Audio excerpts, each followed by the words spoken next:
그런데 이스라엘 백성들이 고통을 당하는 그 근본적인 이유를 좀 생각해 봤으면 좋겠어요. 이스라엘 백성들은 자신들이 군사력이 없기 때문에 또 땅이 척박하기 때문에 우리가 이방 민족보다 힘이 약하다라고 생각을 했을 겁니다.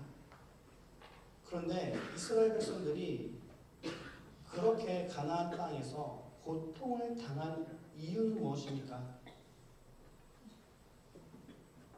이스라엘이 강한 이방 민족들로부터 침략을 당하고 또 그 가나안 땅에서 기근으로 고생하고 그 모든 어려움을 겪는 것은요, 그들이 생각했던 것처럼 군사력이 약해서 땅이 척박해서가 아닙니다. 그들의 발목을 잡은 진짜 문제는 외적의 칼날이나 그 땅의 기근 같은 자연 환경이 아니라 그들 마음속에 자리 잡은 우상 숭배였습니다. 이스라엘의 발목을 잡은 것은요, 바로 그거예요. 우상 숭배. 오늘 목사로서 우리 성도님들과 오늘 말씀을 통해 나누고 싶은 질문은 바로 이것입니다. 왜 이스라엘은 그토록 허무한 가나안 신들에게 반복해서 빠져들었는가? 이스라엘 역사를 살펴보면은요, 이 사사기 때만 우상 숭배가 문제가 됐던 게 아니죠. 구약 성경을 쭉 읽어보시면 아시겠지만 그들의 발목을 잡은 것, 그들이 하나님으로부터 징계를 받고 또 수많은 결국 나라가 망하고 성전이 무너뜨려지고 그래서 바벨론으로 포로로 잡혀가는 결정적인 이유가 무엇입니까? 이건 역시 우상 숭배였어요. 사사기에서부터 시작되는 이 우상 숭배가 이스라엘 역사 가운데 끝까지 고집스레 자리 잡아서 결국 하나님이 이스라엘을 징계하도록 성전까지도 무너뜨릴 정도로 이스라엘의 발목을 잡았던 것입니다. 그렇다면 왜 이스라엘은 그토록 허무한 가나안 신들에게 반복해서 빠져들었습니까? 왜 그것을 털어버리지 못하고 그렇게 우상 숭배를 연연하다가 버리지 못해서 그런 멸망을 당했습니까? 그리고 오늘날 우리는 하나님을 어떤 방식으로 섬기고 있는가? 이스라엘 모습을 통해서 우리의 모습을 한번 돌아보기 원합니다. 사랑하는 성도님들, 이스라엘 백성들은 하나님을 몰랐을까요? 이스라엘 백성들은 하나님의 말씀을 몰랐을까요? 그들은 하나님의 은혜를 체험하지 못했을까요? 그렇기 때문에 우상 숭배를 한 것일까요? 그렇지 않죠. 그들은 그들의 부모님 세대만 해도 정말 살아있는 하나님을 체험했습니다. 그들은 하나님의 말씀을 알고 있었습니다. 하나님의 백성이다라는 정체성도 알고 있었을 것입니다. 그런데 왜 그들은 우상 숭배에 빠졌는가? 우리가 지난번 사사기 말씀을 통해서 이 문제를 가지고 나름대로 답을 또 찾았었죠. 그때 제가 말씀드렸던 이유는 이거였습니다. 광야에서 천막 생활하면서 척박한 그 생활을 하다가 그 광야에서 그들의 잘 사는 것은요, 굶지 않고 하루하루를 일용할 양식으로 살아가는 것이 잘 사는 것이었습니다. 근데 가나안 땅에 와서 정착해 봤더니 그들의 잘 산다는 기준이 바뀌어 버렸죠. 농업 사회로 가보니까 가나안 사회에 보니까 하루 굶지 않는 거는 그냥 평범한 거고요. 잘 사는 거는 명품을 얼마나 두르고 있느냐. 이스라엘은 광야에서 굶주리지 않았고요. 그들의 신발이 헤어지지 않았습니다. 입을 옷이 있었다는 것이죠. 근데 거기서 만족했습니다. 광야에 있으니까, 떠돌이 생활이었으니까요. 근데 농업 생활 정착하고 나니까 그 가나안 땅의 그 화려함이 너무 아름다워 보였던 것이죠. 우리는 어떻게 하면 저렇게 잘 살 수 있을까? 광야에서는 하나님의 함께 하심으로 인해서 감사하며 만족하는 삶을 살아왔는데 정착하고 보니까 주변 사람들을 보니까 그것만으로 부족하다고 여기기 시작했다는 것이죠. 그래서 그들은 세상의 화려한 그 가나안 민족의 화려함을 담고 싶어서 마음이 빼앗겼던 것이죠. 근데 그게 근본적인 이유는 아닙니다. 오늘 또 우리 함께 살펴볼 것은요, 이스라엘 백성들이 왜 가나안에 빠졌는가. 가나안 우상은요, 바알과 아세라들은요, 제사만 드리면 복을 보장해주는 신이었습니다.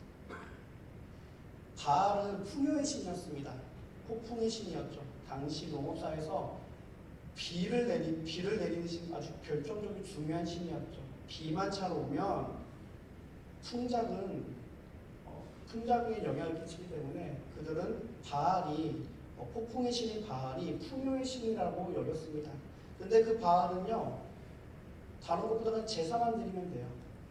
때에 맞춰서 제사 한 번만 드리면 자신들이 원하는 복을 준다고 여겼습니다. 한마디로 바알과 아세라는요, 편했어요. 가나안의 신들은 사람들의 삶에 시시콜콜 간섭하지 않습니다.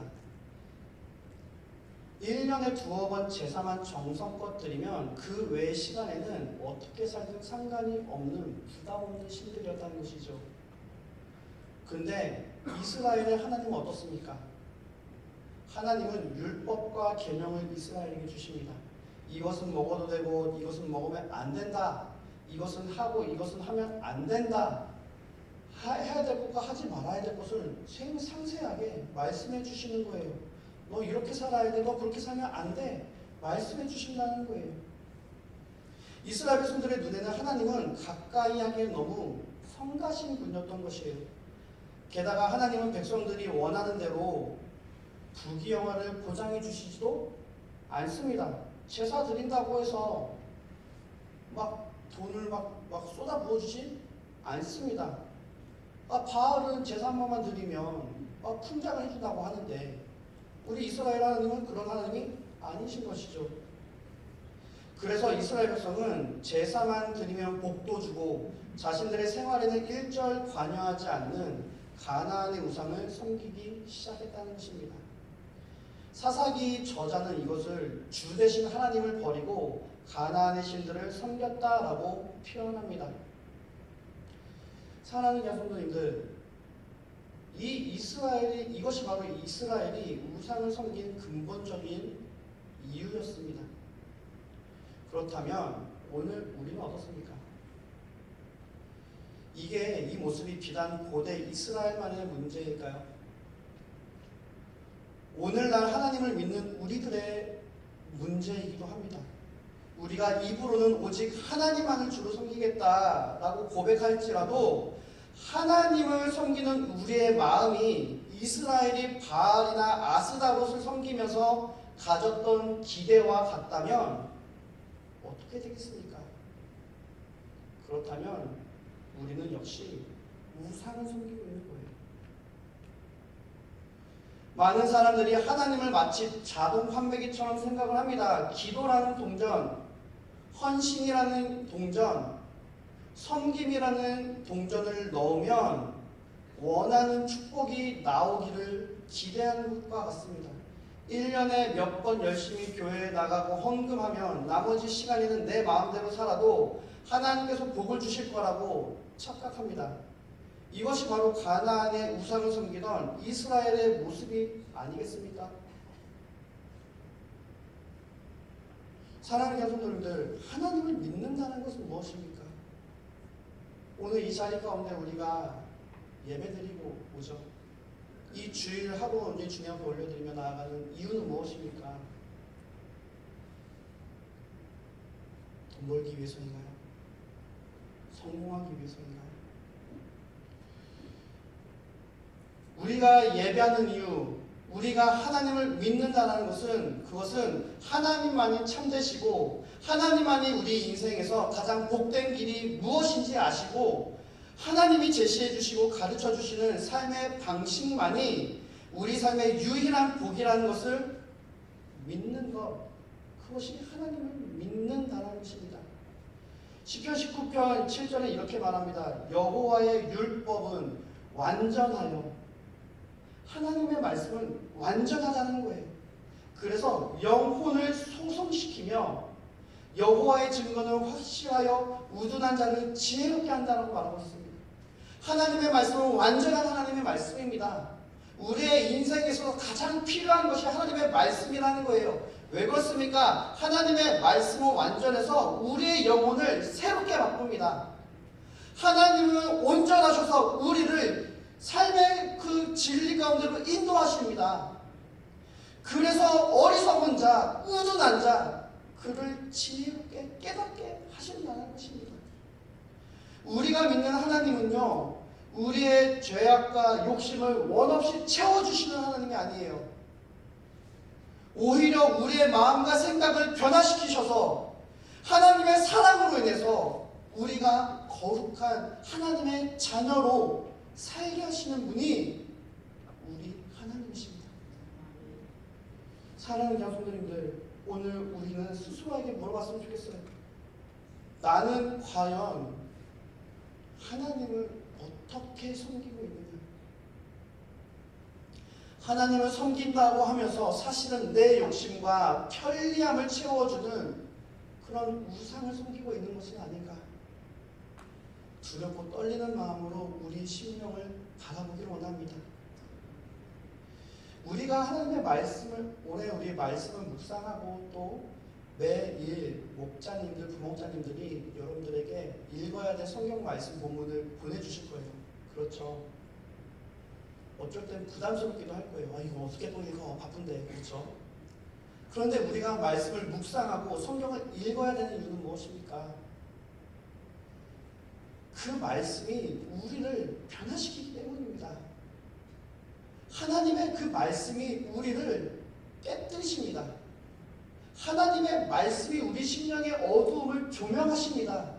그래서 우리가 갖고 있는 이 고집이, 이 생각이 얼마나 어리석은 것임을, 얼마나 헛된 것임을 깨닫게 해주셔요. 그래서 십자가 앞에 내어놓을 수 있게 하십니다.